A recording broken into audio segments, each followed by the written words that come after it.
Imagine discovering that the person who helped search for a missing child was actually the killer. Imagine learning that for 17 years, a child murderer attended memorial services, comforted grieving parents, and lived as a trusted neighbor. This is the shocking true story of Kevin Miller, a 12-year-old boy who vanished in broad daylight from a street where everyone knew everyone, and how his killer hid among them for nearly 2 decades. If you're ready to uncover how modern forensic science finally exposed this devastating deception, hit subscribe now, because this case will change how you think about trust, community, and the masks that predators wear. June 14, 2004 started like any other Tuesday morning in Dayton, Ohio. The sun painted Riverside Drive in golden light as neighbors prepared for another ordinary day in their quiet community. Children's bicycles lay scattered across front lawns, screen doors stood open to catch the morning breeze, and the familiar sounds of suburban life created a symphony of safety that had lulled residents into believing that terrible things happened somewhere else, to other people's children. Linda Miller was folding laundry in her front room when she heard the screen door slam with the enthusiasm that only a restless 12-year-old could generate. Through the window, she watched her son Kevin grab his red Huffy bicycle from the garage, his movements quick with the energy of summer vacation stretching endlessly ahead. The bike was his pride and joy, a Christmas gift that had come with promises about staying safe and not wandering too far from home. "Stay on our street," Linda called out, but Kevin was already pushing off, his sneakers finding the pedals with practiced ease. He turned to wave at his mother, his smile bright against the Ohio sunshine, before disappearing around the corner toward Elm Street. That wave would become the last confirmed interaction between Kevin Miller and his family, a moment frozen in time that would replay in Linda's mind for the next 17 years. The Miller family had deep roots in Dayton. Robert Miller owned Miller's Hardware, a family business that had served the community for 3 generations.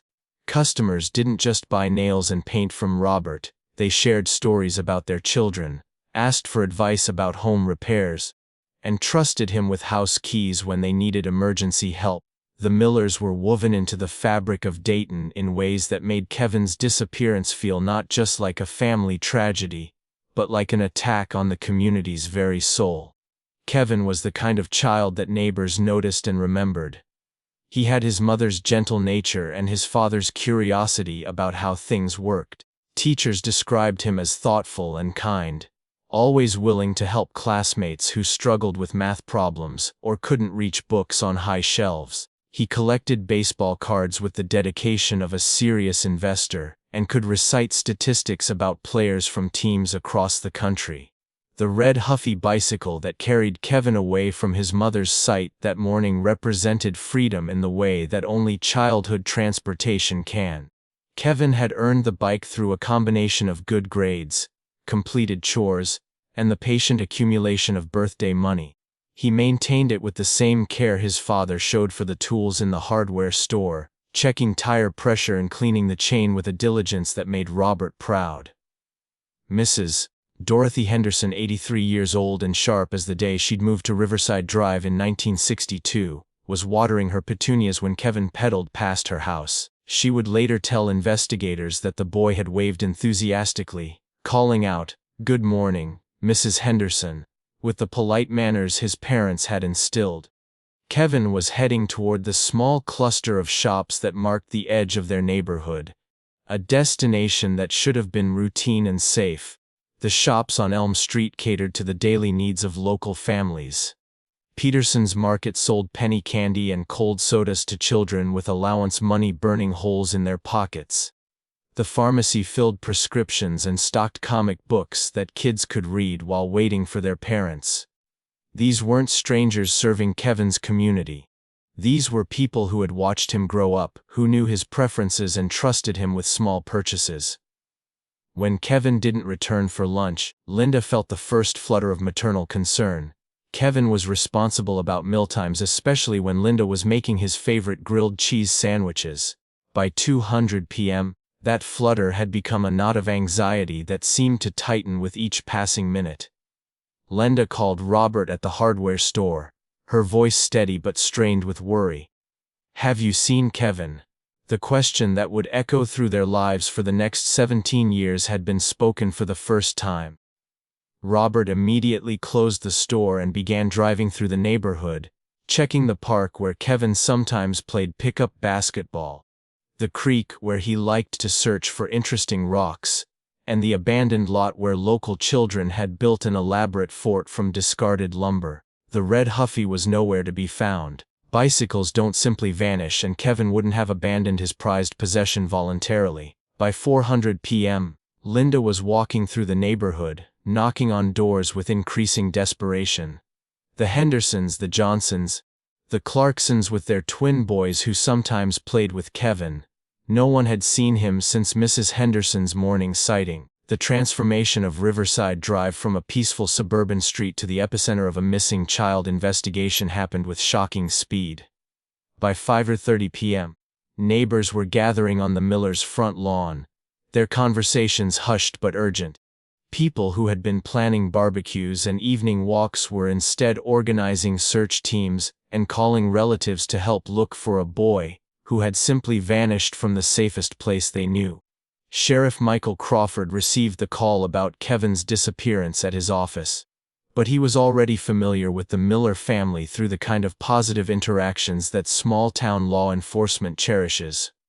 Robert had donated supplies for community projects, Linda had organized fundraisers for the sheriff's department's youth programs, and Kevin had participated in the annual safety presentation at Riverside Elementary. The initial police response reflected both the urgency of a missing child case and the limitations of rural law enforcement in 2004. Crawford's department consisted of himself, 2 full-time deputies and a part-time dispatcher. Missing children cases were supposed to be rare in places like Dayton, where everyone knew everyone and strangers were noticed immediately. As darkness settled over Riverside Drive that first night, the community's response was both heartwarming and heartbreaking. Neighbors who had never spoken beyond polite waves were coordinating search efforts with military precision. Flashlights appeared from garage storage, thermoses of coffee materialized from kitchen cabinets, and people who had been looking forward to peaceful evenings were instead walking through unfamiliar woods, calling Kevin's name into the humid night air. The search for Kevin Miller had begun, but none of the volunteers working through that first sleepless night could have imagined that they were unknowingly working alongside the very person who had taken him. Dawn on June 15 brought no relief to the Miller family or the growing crowd of volunteers who had maintained an all-night vigil in their front yard.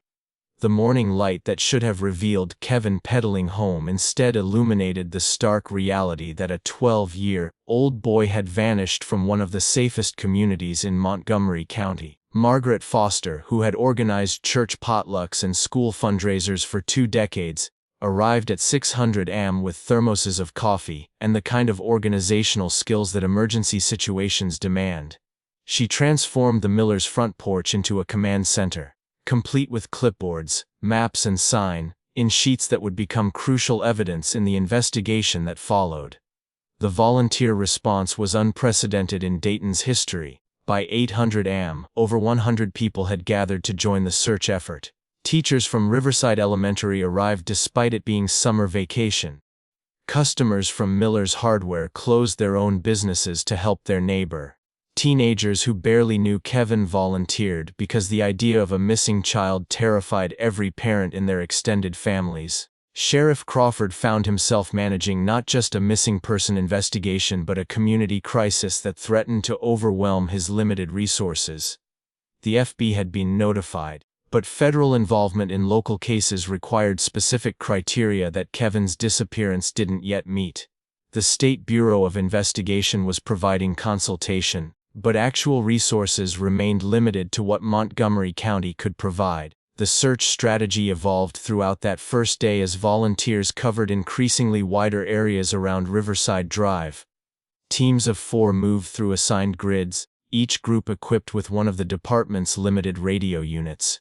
The systematic approach was necessary, but it also meant that dozens of well-meaning people were potentially disturbing evidence that could have revealed what had happened to Kevin.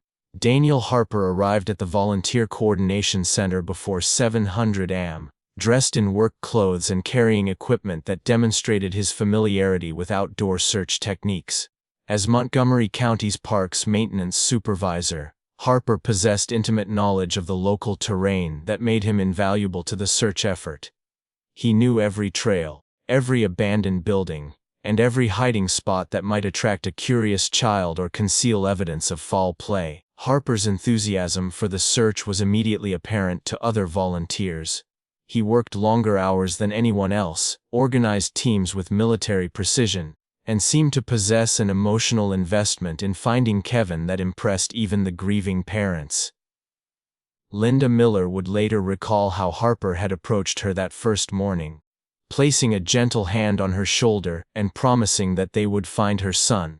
The search areas expanded systematically based on Harper's recommendations about where a child might wander or where someone might hide evidence. His county vehicle allowed him to transport volunteers to remote locations, and his official position gave him authority to access private property that other searchers couldn't investigate.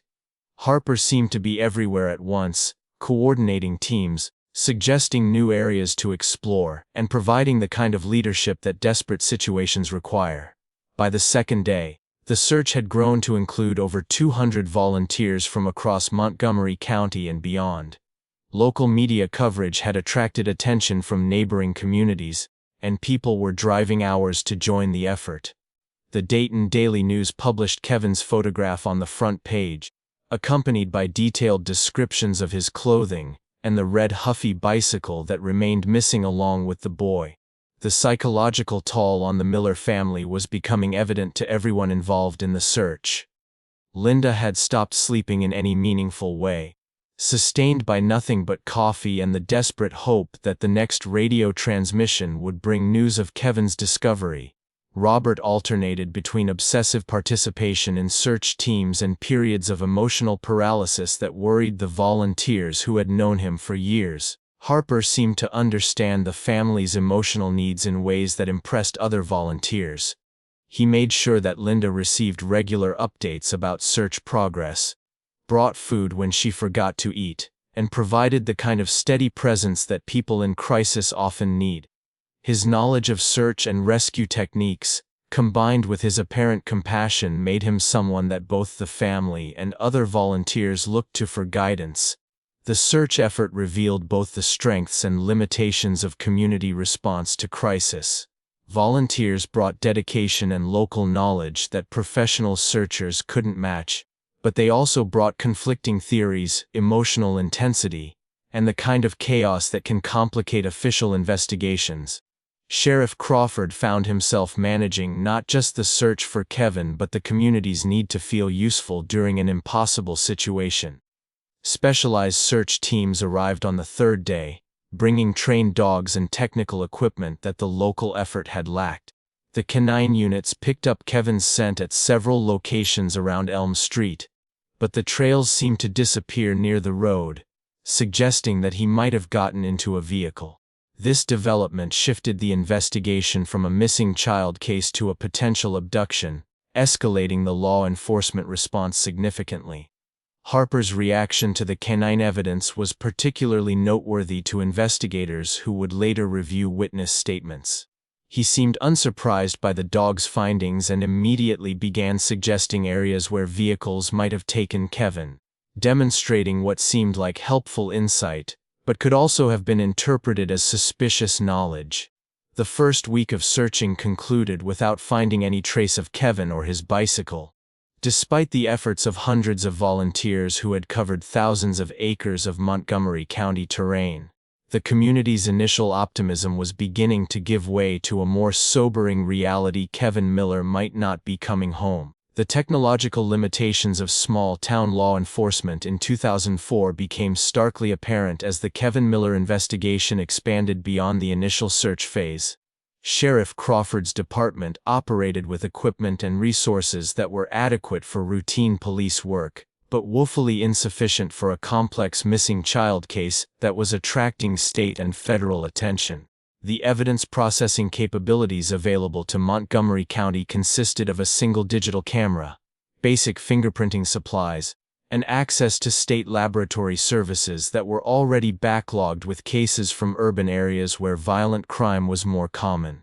DNA analysis existed but required weeks of processing time and cost thousands of dollars per sample, making it a resource that had to be used sparingly and strategically. Special Agent Patricia Williams arrived from the FBI's Columbus field office on June 18, bringing federal resources and expertise that Crawford's department desperately needed. Williams was a 15-year veteran who specialized in crimes against children, but even her experience was limited by the technological tools available for investigating missing person cases in rural communities. The jurisdictional complications emerged almost immediately. Kevin's disappearance had occurred within Dayton city limits, making it technically a local police matter. But the potential search area extended across multiple counties and even into neighboring states. Coordinating information sharing between agencies that rarely worked together became a challenge that consumed valuable investigative time. Williams established a joint task force that included local, state, and federal investigators, but the communication systems available in 2004 made coordination difficult. Email was still unreliable in many rural areas, cell phone coverage was spotty, and digital databases couldn't interface between different law enforcement agencies. Critical information was being shared through phone calls and fax transmissions, creating opportunities for miscommunication that could prove fatal to the investigation. The psychological profile developed by FBI behavioral analysts suggested that Kevin's disappearance was likely the work of someone familiar with the community, someone who understood local routines and knew how to move through the area without attracting attention. This assessment was both reassuring and terrifying. Reassuring because it suggested the perpetrator might be identifiable, terrifying because it meant Kevin had been taken by someone the family trusted. Daniel Harper's prominent role in the search effort brought him to the attention of investigators, but his background check revealed nothing that raised suspicions. He had worked for Montgomery County for 8 years, had no criminal record, and was described by supervisors as reliable and dedicated. His knowledge of local terrain and enthusiasm for the search effort seemed to demonstrate genuine concern for Kevin's welfare. The investigation into Harper's background was routine rather than suspicious. Investigators interviewed his coworkers, reviewed his employment records, and confirmed his whereabouts during the critical hours when Kevin disappeared. Harper had called in sick on June 14, but he'd appeared at the county maintenance facility that afternoon to collect equipment for the search effort, demonstrating what seemed like admirable dedication.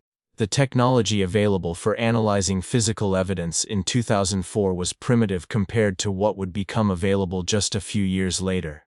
The few potential evidence items collected from the initial search, a candy wrapper found near Elm Street, fabric fibers caught on a fence, required weeks to process and ultimately yielded no useful information. Modern techniques that could extract DNA from degraded samples or enhance fingerprints from difficult surfaces simply didn't exist in Montgomery County. Witness interviews revealed the challenge of investigating a crime in a community where everyone knew everyone else. Hundreds of people had theories about what might have happened to Kevin, and each theory required investigation. Neighbors reported suspicious vehicles, strangers, and unusual behavior, but most of these reports reflected anxiety rather than actual evidence. The media attention created both opportunities and complications for the investigation. Television coverage of Kevin's disappearance generated hundreds of tips from across the Midwest.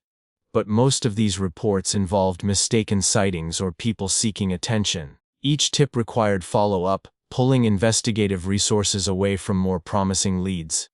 Harper's involvement in processing tips and coordinating with volunteers gave him access to information about the investigation's progress that would later seem troubling. He knew which areas had been searched, which leads were being pursued, and which theories investigators were considering. This knowledge, which seemed helpful at the time, would eventually be understood as something far more sinister. The financial strain of the investigation was becoming apparent by the end of June. Crawford's department had exhausted its annual overtime budget, The county commissioners were expressing concern about resources, and the federal assistance came with bureaucratic requirements that slowed progress. The community's generous support was helping with volunteer coordination, but it couldn't provide the specialized expertise that the case required. Perhaps most frustrating was the lack of physical evidence that could provide direction for the investigation. Kevin and his bicycle had simply vanished, leaving no trace that investigative technology could analyze.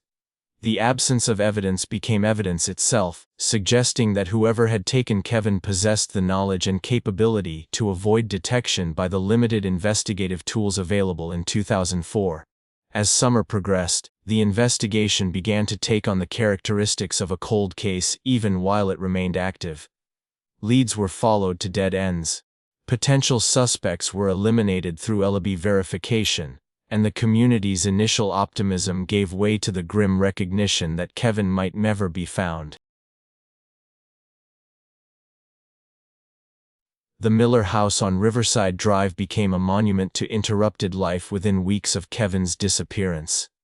Linda maintained his bedroom exactly as he'd left it that Tuesday morning, his Superman bedsheets still rumpled from sleep, his baseball glove positioned on the dresser where he'd placed it after practice.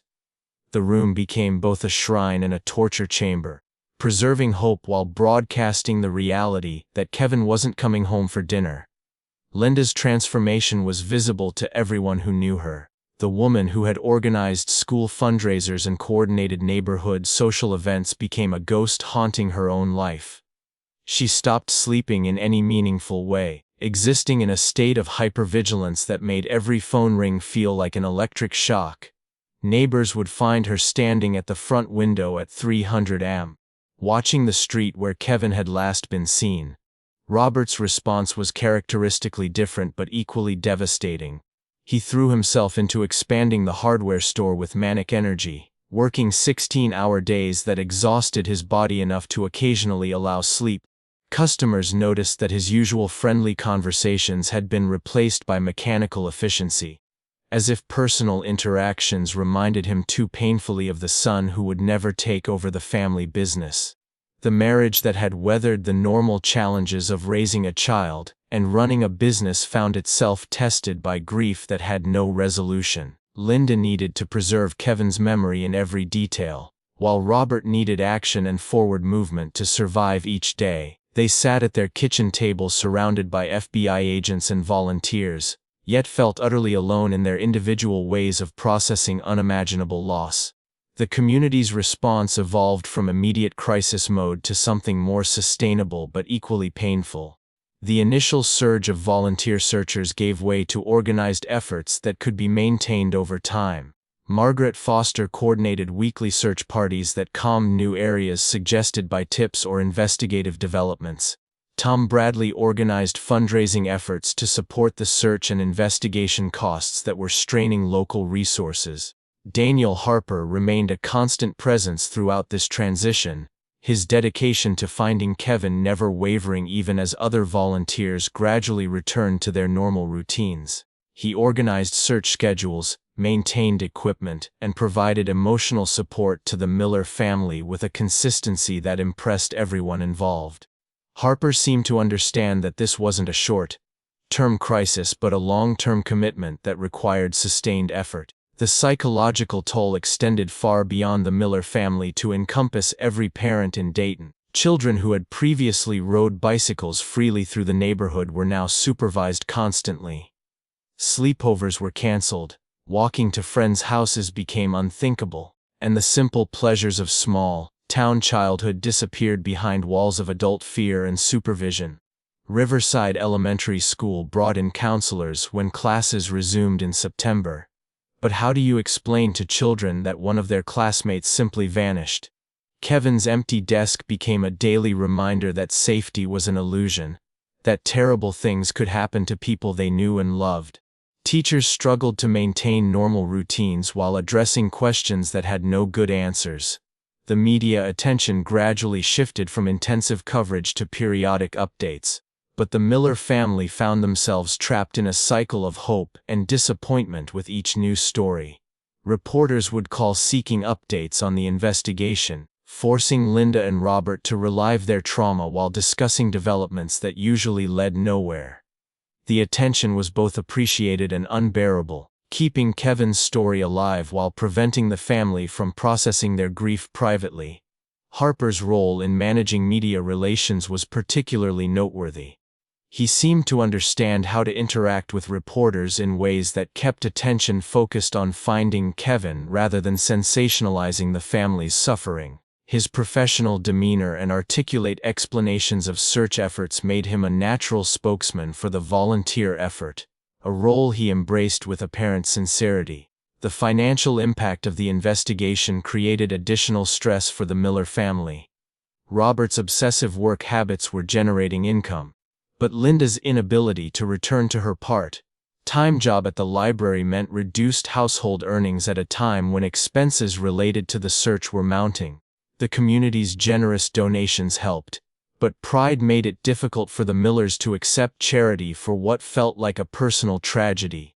The first anniversary of Kevin's disappearance brought both commemoration and renewed anguish. A memorial service at Riverside Elementary drew hundreds of people who had never stopped hoping for Kevin's return, but the gathering also marked the sobering recognition that he'd been missing for an entire year. Harper spoke at the service, his emotional remarks about never giving up hope moving many attendees to tears. Linda's sister Margaret moved from Columbus to provide daily support, taking over household management and trying to create some structure in a life that had been shattered by uncertainty. Margaret would later describe watching Linda deteriorate emotionally while simultaneously developing an almost supernatural strength that sustained her through each new disappointment and false lead.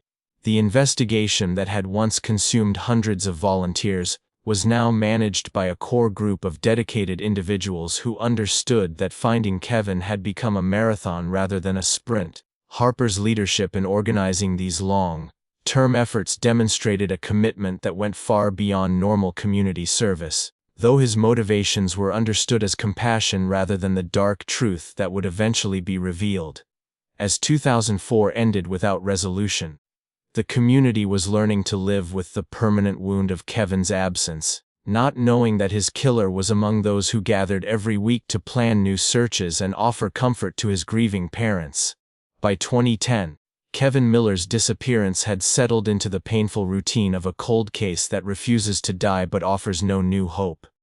The anniversary vigils continued each June, drawing smaller crowds but maintaining the community's commitment to remembering a boy who would have graduated high school that spring. His classmates received diplomas while Kevin remained eternally 12, frozen in time at the moment when his red bicycle carried him away from safety. Detective Lisa Chen inherited the case files when Sheriff Crawford retired in 2009. Along with his personal obsession and meticulous documentation that filled 3 filing cabinets in the Montgomery County Sheriff's Office. Chen approached cold cases with fresh eyes and modern techniques, but Kevin's disappearance offered few opportunities for new investigative approaches. The evidence was limited. The witnesses had been thoroughly interviewed, and the technological tools that might have helped were still years away from development. The Miller family had learned to function around the permanent hole in their lives, but functioning was not the same as healing. Linda maintained Kevin's room exactly as he'd left it, his baseball cards still organized by team and year, his homework from June 13th still stacked on his desk. She'd developed a ritual of having coffee in his room each morning, talking to his absence about her plans for the day and asking him to come home. Robert's hardware store had become a memorial to his son in subtle ways. Kevin's photograph sat beside the cash register, and Robert had created a scholarship fund for local students that he funded through store profits. Customers understood that mentioning Kevin brought both comfort and pain, so most simply nodded at his photograph and respected the family's private grief through their continued business. Daniel Harper's dedication to the search effort never wavered, even as other volunteers gradually returned to their normal lives. He organized annual search events that drew former volunteers back for weekend efforts to comb new areas or re-examine locations that previous searches might have missed. His county job gave him access to updated maps and land records that helped identify potential search sites, and his commitment impressed everyone who worked with him. The psychological impact on Dayton's children was lasting and profound. The generation that had grown up knowing that Kevin Miller simply vanished one summer morning developed a different relationship with childhood independence than their parents had enjoyed. Teenagers who should have been exploring their expanding freedom remained tethered to adult supervision, their parents unable to forget that children could disappear from the safest places imaginable. Harper's role in community safety initiatives was particularly noteworthy during this period. He worked with schools to develop better protocols for monitoring children during outdoor activities, helped organize neighborhood watch programs, and participated in safety education efforts that taught children how to recognize and respond to dangerous situations. His expertise in these areas was respected and his motivations were never questioned. The technological advances that emerged throughout the 2000s offered periodic moments of renewed hope for the investigation. DNA analysis became more sophisticated and less expensive. Digital databases expanded to include more information, and communication between law enforcement agencies improved dramatically. Detective Chen regularly resubmitted evidence for analysis using improved techniques, hoping that technology might reveal details that had been invisible in 2004. Each negative result felt like a small death to the Miller family, another door closing on the possibility of resolution. Linda would receive Chen's phone calls with a mixture of hope and dread, knowing that improved scientific techniques represented their best chance for answers, while fearing that those answers might be worse than continued uncertainty. The community's collective memory of Kevin's disappearance became part of Dayton's identity in ways that affected newcomers and long-term residents differently. Families who moved to the area after 2004 learned about Kevin through neighbors who still attended memorial services and participated in search efforts. The story became part of local folklore, passed down through community institutions and family conversations. Harper's integration into this memorial culture was seamless and apparently sincere. He helped organize fundraisers for the Kevin Miller Scholarship Fund, participated in community safety initiatives inspired by the case, and provided consistent support to the Miller family through every anniversary and investigative disappointment. His dedication was seen as exemplary community service rather than the elaborate psychological manipulation it actually represented. The case files grew thicker with each passing year, accumulating false leads, updated witness statements, and periodic investigative reviews that Chen conducted hoping to identify overlooked connections.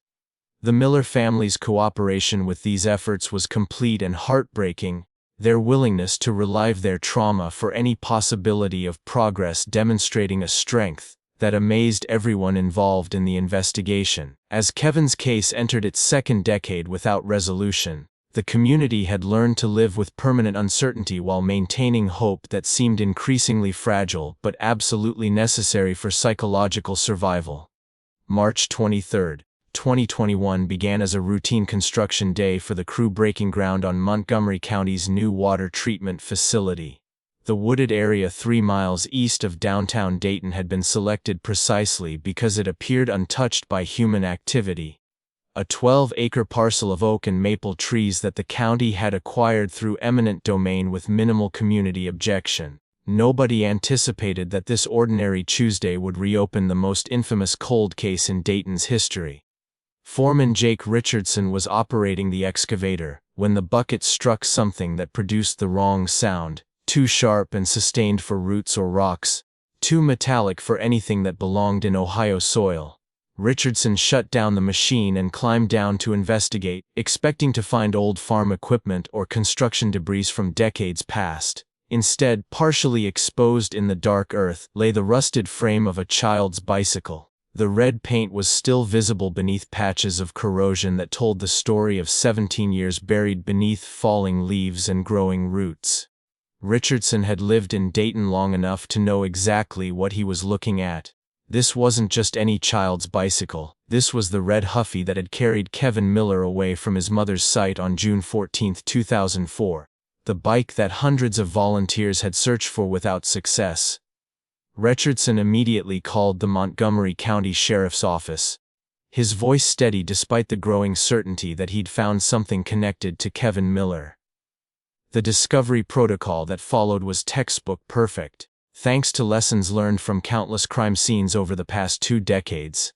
Detective Chen arrived within 20 minutes, followed by the county coroner and a forensic team that included specialists in archaeological excavation techniques.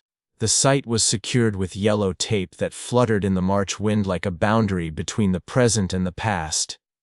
Chen directed the excavation personally, using brushes and small tools to carefully expose the bicycle inch by inch. The red Huffy that had been missing for nearly 17 years emerged from the earth like evidence from another lifetime, its wheels still attached, its chain rusted but intact.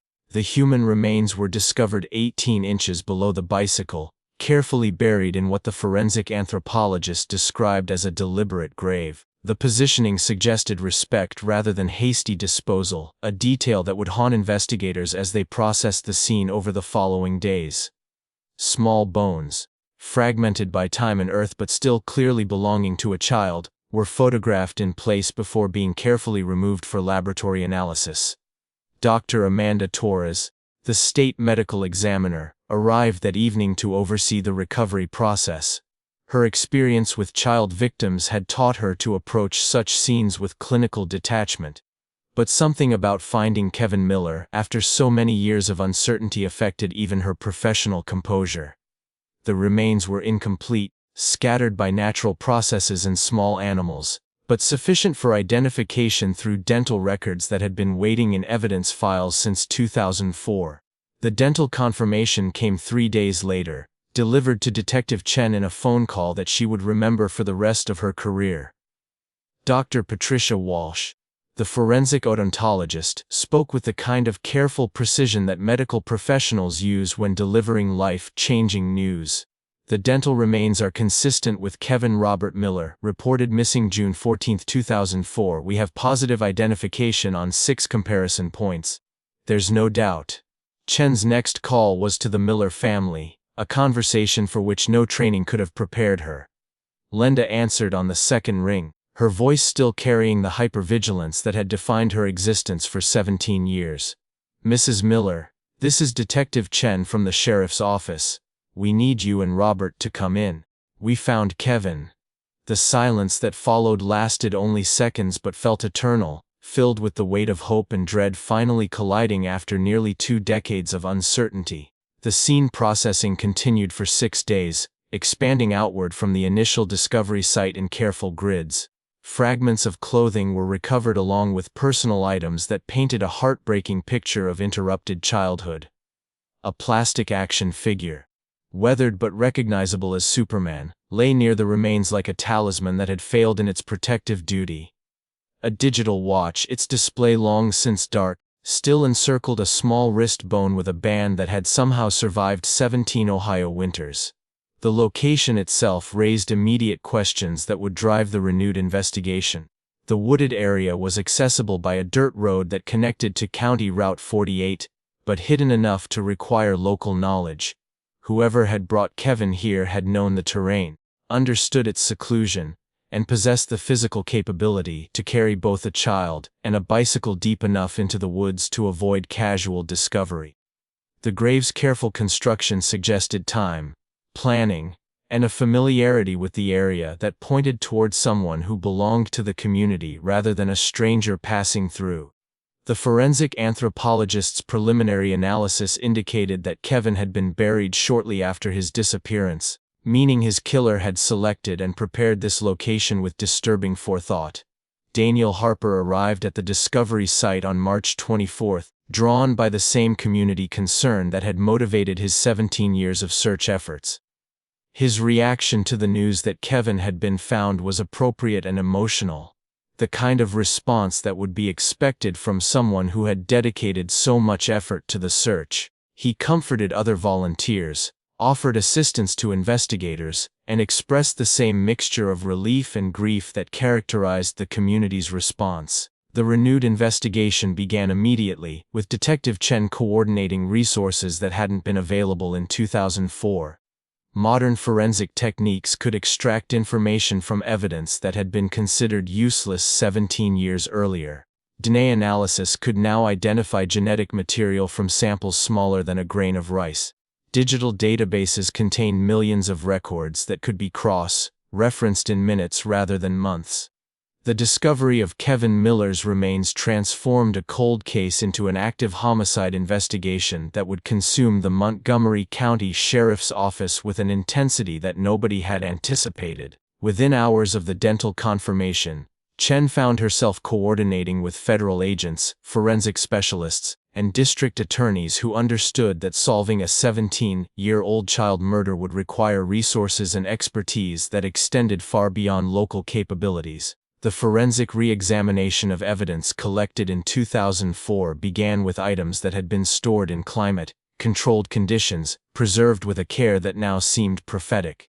Detective Chen approached this analysis with the understanding that technology had advanced dramatically in the 17 years since Kevin's disappearance, offering possibilities that hadn't existed when Sheriff Crawford first investigated the case. Dr. Rebecca Martinez, a forensic anthropologist from Ohio State University, conducted a comprehensive analysis of the skeletal remains that revealed crucial details about Kevin's final moments. The positioning of the bones, the condition of the burial site, and microscopic analysis of fracture patterns told a story that was both more and less horrifying than the worst-case scenarios that had haunted the Miller family for 17 years. Kevin had been killed quickly, probably within hours of his disappearance, but the care taken with his burial suggested a perpetrator who had been emotionally conflicted about the crime. The grave had been dug with proper tools, the body positioned respectfully, and personal items buried alongside him in a manner that suggested remorse rather than callous disposal of evidence. The technological resources available in 2021 allowed Chen to create digital reconstructions of the crime scene that revealed sight lines, timing factors, and logistical requirements that hadn't been considered during the original investigation. Computer models showed that transporting Kevin and his bicycle to the burial site would have required a vehicle large enough to accommodate both access to the property during a specific window when discovery was unlikely, and physical strength sufficient to carry a struggling child over uneven terrain. The expanded DNA databases that had grown exponentially since 2004 offered new possibilities for identifying the perpetrator. Genetic material recovered from Kevin's clothing was run through CODIS, the National DA database, as well as genealogical databases that had revolutionized cold case investigations. The results were both promising and frustrating. Partial matches that suggested familiar relationships, but no direct hits that would immediately identify the killer. Chen's decision to re-examine the original witness statements using modern investigative techniques proved crucial to the breakthrough that followed. She was reviewing digitized copies of the 2004 interviews when she noticed an inconsistency that had been overlooked, partly because the technology to easily cross-reference and analyze large amounts of data simply hadn't existed in rural Ohio law enforcement. Daniel Harper had been one of the most dedicated volunteers during the initial search for Kevin Miller. His name appeared on sign-in sheets for search teams, witness statements, and volunteer coordination meetings with a frequency that spoke to genuine commitment to finding the missing boy. Harper's knowledge of local terrain, his access to county equipment, and his leadership abilities had made him invaluable during the extensive ground searches that characterized the first weeks of the investigation. What caught Chen's attention was a subtle discrepancy in Harper's timeline statements. During his initial interview on June 16, 2004, Harper had mentioned seeing Kevin riding his bicycle toward Elm Street around 10:00 am, approximately 15 minutes before Mrs. Henderson's confirmed sighting. However, in a follow-up statement given 3 days later, Harper revised his account, claiming he'd actually been at the county maintenance facility during that time period and hadn't seen Kevin at all that morning. Chen's request for Harper's employment records from 2004 revealed another troubling detail. Harper had called in sick on June 14, the day of Kevin's disappearance, but his supervisor's notes indicated that Harper had appeared at the maintenance facility that afternoon to pick up equipment for the volunteer search effort. The timeline suggested that Harper had been unaccounted for during the critical hours when Kevin disappeared, yet had somehow known enough about the search plans to appear with appropriate equipment before the volunteer effort was officially organized. The 2021 DAR analysis provided the evidence that connected Harper definitively to the crime. Genetic material recovered from Kevin's bicycle matched samples that Harper had voluntarily provided during the original investigation, ostensibly for elimination purposes. In 2004, the technology to analyze such samples had been limited and expensive, so the evidence had been preserved but not processed. 17 years later, the match was unambiguous and damning. The psychological profile developed by FB behavioral analysts painted a picture of Harper as a sophisticated predator who had exploited every advantage his position provided. His role as county parks maintenance supervisor had given him access to the community, knowledge of local terrain, and legitimate reasons to be driving county vehicles through residential neighborhoods at any time of day. Harper's personnel file revealed a level of access that had made Kevin's abduction almost inevitable. As maintenance supervisor, he possessed keys to virtually every public building in the county, knew the schedules of summer programs where children gathered, and had worked on projects that brought him into regular contact with families throughout Dayton. In the 6 months preceding Kevin's disappearance, Harper had systematically volunteered for assignments that involved schools, playgrounds, and recreational facilities. The discovery of Harper's photography collection during a search of his basement required Chen and her team to work in shifts to process the emotional toll of the evidence. Harper had been documenting children in the community for years, using his position to photograph public events, school functions, and recreational activities with equipment that appeared official and authorized. The collection included dozens of images of Kevin Miller taken over the months leading up to his disappearance, showing an escalating focus that prosecutors would later describe as stalking behavior. Security footage from the county maintenance facility, preserved on aging VHS tapes that had been forgotten in storage, provided the final piece of evidence that demonstrated Harper's premeditation. Time-stamps showed Harper loading specialized digging equipment into his personal truck on June 13, 2004, the day before Kevin's disappearance. The tools, ostensibly checked out for weekend landscaping work at his home, had actually been used to prepare Kevin's grave in the wooded area where construction workers would find it 17 years later. Chen's interview request was delivered to Harper's current address on Maple Street, less than 2 miles from the Miller family home where he'd been living since 2004. The proximity was jarring for 17 years. Harper had driven past the house where Linda and Robert Miller were suffering from his actions, had seen the memorial garden they'd planted in Kevin's honor, had watched them age under the weight of grief he'd caused. When Chen and FB agent Rodriguez approached Harper's modest ranch house on April 15, 2021, they were prepared for denial, demands for an attorney, or attempts to flee. Instead, they found a man who seemed almost relieved that the secret he'd carried for 17 years was finally about to be revealed. Harper answered the door calmly, invited them inside, and listened to the charges against him with the resigned expression of someone who had been expecting this moment for nearly 2 decades. The arrest of Daniel Harper occurred without incident, but the emotional impact on Dayton was immediate and devastating. Harper wasn't a stranger or an outsider who had preyed on their community. He was a neighbor, a volunteer, someone who had earned trust through 17 years of apparent normalcy. Parents realized that their children had likely interacted with Kevin's killer at community events, had possibly been alone with him during organized activities, had grown up in a town where a child murderer had hidden behind a facade of civic responsibility. The revelation forced a terrible recognition that the person they had trusted to help find Kevin had been the very person responsible for his disappearance and death. Every memory of the search effort was transformed into a grotesque performance where the killer had played the role of concerned community member while watching the investigation that could have exposed him at any moment. Harper's house told a story of quiet desperation that added psychological depth to the investigation. He lived alone, despite having been married during the time of Kevin's disappearance. His divorce records, subpoenaed during the investigation, revealed a pattern of increasingly erratic behavior that had culminated in domestic violence charges that were later dropped.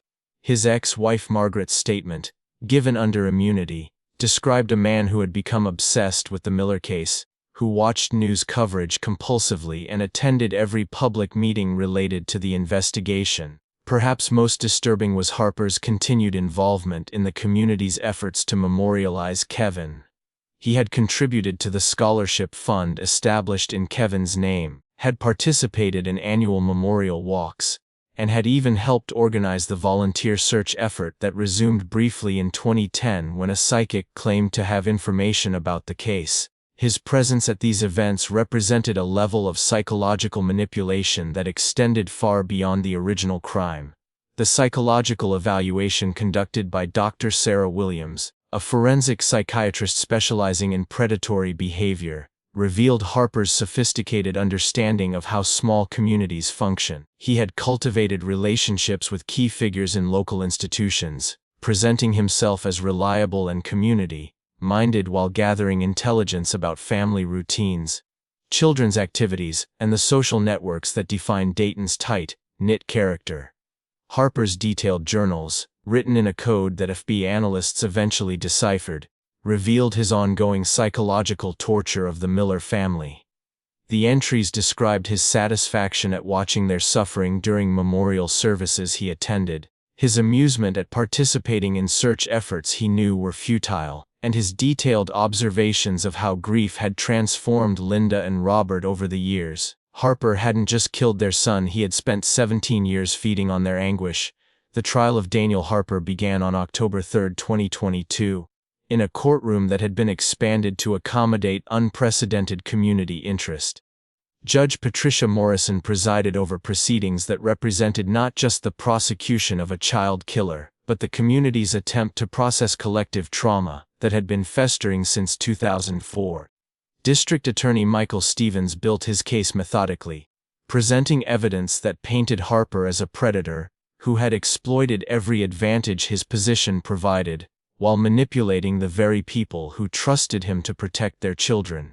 The DNA evidence was unambiguous, the timeline established Harper's opportunity and access, and the psychological evaluation revealed motive rooted in a pathological need for control.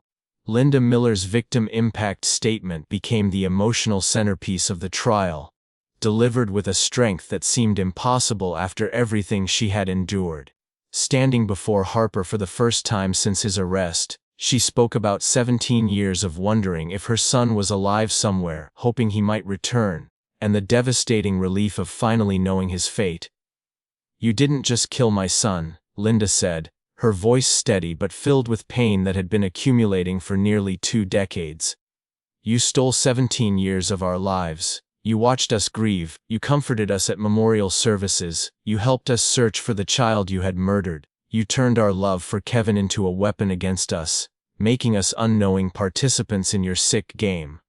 Robert's testimony focused on the practical devastation Harper had caused, the way his crime had infected every aspect of their daily lives. He described walking past Harper at community events, sharing casual conversations with the man who had murdered his son, and the horrifying realization that Kevin's killer had watched them grieve while maintaining a facade of sympathy and support. The defense strategy attempted to portray Harper as mentally ill rather than criminally culpable. But the evidence of premeditation and sophisticated planning undermined any claims of diminished capacity. Harper's own journals provided the most damning evidence against him, revealing a man who understood the consequences of his actions and had taken elaborate steps to avoid detection, while prolonging his psychological dominance over his victim's family. Harper's confession, delivered in a voice barely above a whisper, revealed the banality of evil that had hidden in Dayton for 17 years. He described approaching Kevin that morning, using his county vehicle and official position to gain the boy's trust. Kevin had gotten into the truck willingly, believing he was helping a neighbor who needed assistance with a work project. The murder itself had occurred in a moment of panic when Kevin realized something was wrong and tried to escape. Harper claimed he hadn't intended to kill the boy, but the forensic evidence contradicted this assertion. The careful burial, the disposal of the bicycle, and the elaborate cover-up that followed demonstrated planning and calculation that belied claims of accidental death.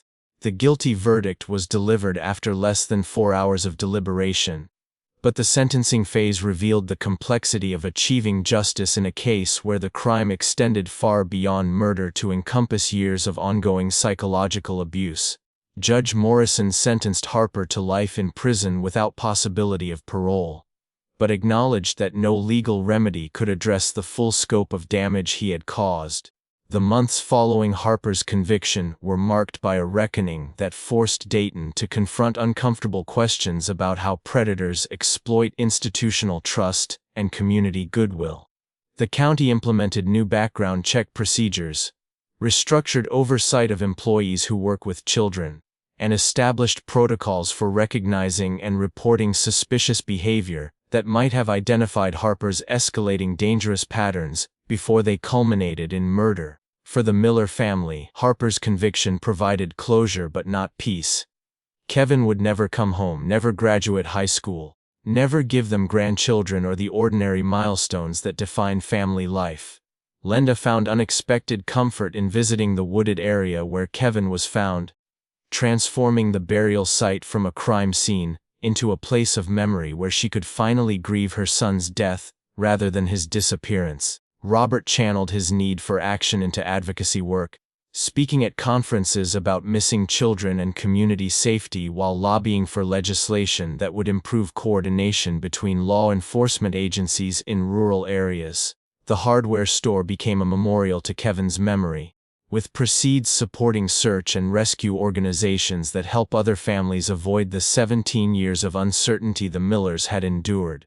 The case fundamentally changed how this small Ohio community understands safety, trust, and the possibility that evil can hide behind familiar faces and helpful intentions.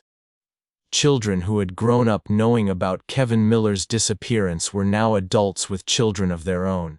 But the lessons learned from his case continued to influence how parents thought about community safety and institutional trust.